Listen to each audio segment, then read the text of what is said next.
Y en más de lo que tiene que ver con esta primera reunión del Grupo de Coordinación Regional de la Zona Centro del país que se desarrolló el día de ayer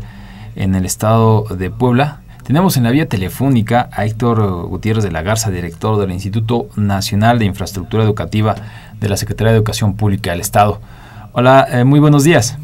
Rafael, muy buenos días, con el gusto de saludarte a ti y a todo tu auditorio. No, pues muchas gracias por recibirnos la llamada y sobre todo para hablar un poco y ahondar en torno a estas acciones que se desarrollan. Vemos que la Secretaría de Educación Pública del Estado busca tener un acercamiento en todos los puntos de la entidad a través de este tipo de reuniones y por supuesto que el objetivo es la importancia de concretar los avances sobre esta iniciativa del presidente Enrique Peña Nieto. En este sentido, ¿cuál es la importancia de reunirse con los gobernadores de los estados? Ya lo escuchábamos, que están divididos en 5 regiones. Así es, efectivamente, como bien lo señalas, el pasado 19 de octubre en Jojutla, Morelos, en una reunión que fue un gran precedente porque fue una reunión de la Conferencia Nacional de Gobernadores, solo para el tema educativo, situación que en todos los años de existencia de la CONAGO nunca se había llevado una situación en la que solo para un tema se reúne la CONAGO, con la presencia, obviamente, del señor presidente Enrique Peña Nieto. Ahí se acordó con los gobernadores, a la propuesta del secretario Aurelio Nuño, de que el país se dividiera en 5 regiones. Ya tuvimos la primera reunión en la semana pasada en la región sur-sureste, y ahora correspondía a la región centro, que la anfitrionía fue por parte del gobernador de Puebla, del estado de Puebla, pero en la que, como bien señalas, estuvo por ahí la secretaria de Educación Pública del Distrito Federal, Alejandra Barrales, el gobernador de Estado de México, de Hidalgo, de Morelos, obviamente el anfitrión, y Mariano González de Tlaxcala. Aquí lo más importante es el darle seguimiento a la reforma educativa, que esa ha sido la puntualización del secretario Aurelio Nuño. Si estamos hablando de una reforma que lleva a una educación de calidad, necesariamente pasa, primero, por tener maestros más capacitados y, por otro lado, infraestructura educativa de mayor calidad, y en la que este programa que anuncia el señor presidente Enrique Peña Nieto el pasado 2 de septiembre en su informe de gobierno, señala que se va a llevar o se lleva a cabo un nuevo programa que le hemos denominado Escuelas al 100, que son los certificados de infraestructura educativa nacional, por eso la denominación de Escuelas al 100, en el que se busca mediante un instrumento financiero que es el Fondo de Aportaciones Múltiples que reciben los estados, el poder potencializarlo y hacer mucho más con menos sin afectar los presupuestos. Esto significa etiquetar el 25% de este Fondo de Aportaciones Múltiples que reciben las entidades federativas, poderlo bursatilizar, que no sea deuda porque el fondo es tan sólido que no requiere la garantía ni de los estados ni del gobierno de la República, y en ese sentido poder hablar que en esta región centro se tenga una inversión adicional de lo que normalmente se lleva a cabo de casi 12,000 millones de pesos por los próximos 3 años. Y en el caso del estado de Tlaxcala, hablamos de una cantidad superior a los 700 millones de pesos para infraestructura educativa en poco más de 450 planteles, a ejercerse desde este mismo 2015 hasta el 2018. Esto implica inversión tanto en básica, que es primarias y secundarias, algo de media superior, que estamos hablando de preparatoria y prepas técnicas, como algo para superior. Principalmente la inversión va sobre educación básica.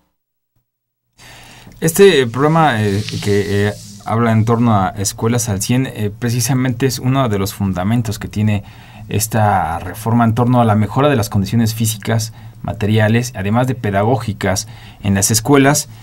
Y también es interesante lo que habla en función de ello, ya que en Tlaxcala se puso en marcha en esta administración la rehabilitación de escuelas, acciones que ahora la Federación pone en marcha. Y en este sentido, quisiera preguntarle, obviamente, si me lo permite, si habrán recursos destinados para la entidad, para Tlaxcala, para continuar con el programa que se ha denominado en el estado Escuela Digna. Efectivamente, la intención es sumar esfuerzos, por eso la importancia de estas reuniones regionales, el poder no duplicar acciones, que eso es una gran ventaja para poder llegar a más escuelas de acuerdo a las necesidades, y en ese sentido le señalo, para el estado de Tlaxcala hay un poco más de 700 millones de pesos para los próximos 3 años, divididos en los 3 ejercicios siguientes hasta la conclusión de el mandato del presidente Peña, y en el cual ya hay una planeación muy precisa. Estamos en este momento en acuerdo con los gobernadores de los estados, porque el anexo que implica el listado definitivo de las escuelas a ser beneficiadas con más o con mejoramiento, no construcción de nuevas escuelas, sino mejoramiento de las existentes, tenemos que tenerlo por concluido el próximo 19 de noviembre. Así fue el acuerdo que se firmó el pasado 19 de octubre, que en 30 días quedará concluido. Estamos en acuerdo con cada una de las entidades federativas para ver el listado correspondiente, y además el día de ayer se hizo otro compromiso muy puntual a propuesta del secretario Aurelio Nuño, en el que el manejo de todos estos recursos se realice con la mayor transparencia posible. ¿Qué implica ello? Que va a existir un portal específico en el que podrán encontrar cada una de las escuelas beneficiadas, cuáles son los avances que se tienen, cuáles son los beneficiarios, quiénes son los contratistas que están trabajando, en fin, el que se tenga la certeza que el beneficio llegue de manera directa a la comunidad escolar, entendiendo esta como maestros, padres de familia y obviamente alumnos en el plantel educativo o en la escuela, que como bien lo ha señalado el secretario Nuño, debe ser el centro del sistema educativo. ¿Habrá algún estudio, una medida, alguna media en la que se pueda determinar cuál es el estado correspondiente de la infraestructura de educación? Obviamente son muchos los estados, obviamente son muchas las escuelas, pero ¿se tendrá noción de cómo se encuentra la infraestructura educativa en nuestro país? Y por supuesto, a raíz de la reforma, ¿cuál es la expectativa que se tiene o a dónde se quiere llegar con lo mismo? Así es, excelente pregunta.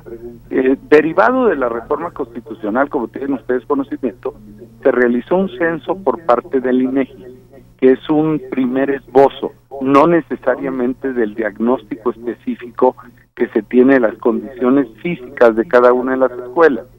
Ante ello, el instituto que un servidor dirige está realizando los diagnósticos correspondientes. De 150,000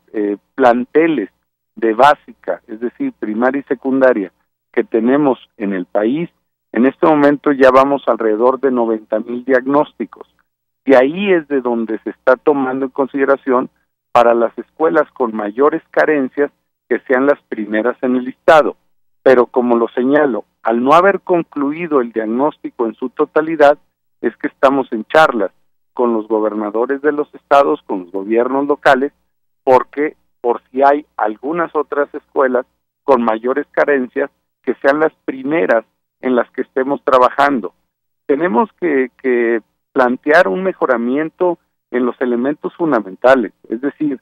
no podemos concebir una escuela que no tenga baños, y la estadística es muy clara, el 11% de las escuelas de este país no tienen servicios sanitarios, y si nos movemos a las zonas más necesitadas del país, este porcentaje se nos sube un 30%. Lo mínimo es otorgar un aula que tenga piso, que tenga paredes, que tenga techo, que esté impermeabilizada, que su cancelería sea la adecuada, que el mobiliario básico, llamado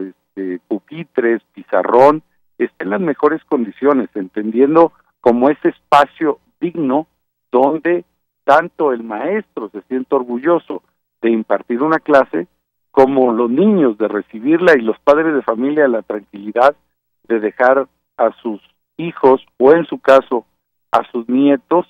en un espacio donde efectivamente se recibe una educación de calidad. Este es uno de los ejes en los que estamos trabajando en la implementación de la reforma educativa. Pues estaremos pendiente a estas reuniones de grupos de coordinación regional, en el caso concreto de la zona centro del país, donde están integrados Morelos, Hidalgo, Estado de México, Distrito Federal, Puebla y por supuesto Tlaxcala, para estar al pendiente de estos avances y por supuesto de esta notable coordinación que se tiene con los estados a través de la Secretaría de Educación Pública y que se traducen o que se tendrán que traducir o que se tendrán que traducir en el beneficio de la mejora de la educación, como ya lo escuchábamos, no solo en la calidad en función de planes y programas, sino también de la infraestructura. ¿Algo más que desea agregar para finalizar? No, el agradecimiento a ustedes por la oportunidad de transmitir buenas noticias a los ciudadanos de este país. Muchísimas gracias, que tenga usted un excelente día. Agradecemos a Héctor Gutiérrez de la Garza, director del Instituto Nacional de Infraestructura Educativa de la Secretaría de Educación Pública del Estado, por la entrevista en el marco de esta reunión del Grupo de Coordinación Regional de la Zona Centro del país, que tuvo como sede ayer, el día de ayer, el Estado de Puebla. Muchísimas gracias. Gracias a ustedes, muy buenos días.